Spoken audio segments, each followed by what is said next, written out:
المساند الرسمي عند المائده الرمضانيه ومحبوب المغاربه البطبوط معمر. اليوم غنجي نوريكم واحد الطريقه كيفاش كيجي مفشفش ولذيذ وسهل التحضير. نتابعوا على غوسات. اول حاجه كنديروا فينو برو ديال المزيه، غير فينو بلا فورس، شويه ديال الخميره سنيده وزيت العود، وكنجمعوا العجينه ديالنا بالماء دافي.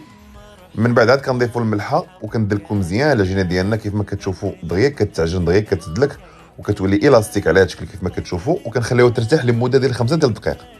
وفي هذه المده القصيره العجينه ديالنا دغيا دارت فقاعات وكنديروها كريسات ونخليوها ترتاح لمده ديال 5 دقائق اخرى.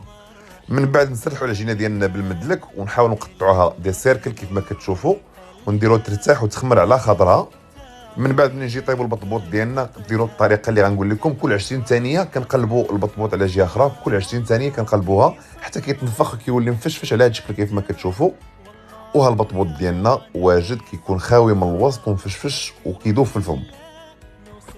من بعد في بول كنديروا شويه د المايس، طون، فروماج مقطع، شاركوتري، الزيتون، الملحه والبزار وشويه د المايونيز. كنخلطوا كلشي مزيان وكنجيبوا البطيبيطات ديالنا كنديروا فيهم الخس هو الاول وكنعمروه بالحشوه ديال الطون والمايس والفروماج كيف ما كتشوفوا.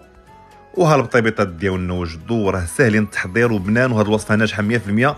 كنتمنى ان هاد لاغوسيت تنال الاعجاب ديالكم، بارطاجيو مع الاصدقاء والاحباب. بالصحه والراحه.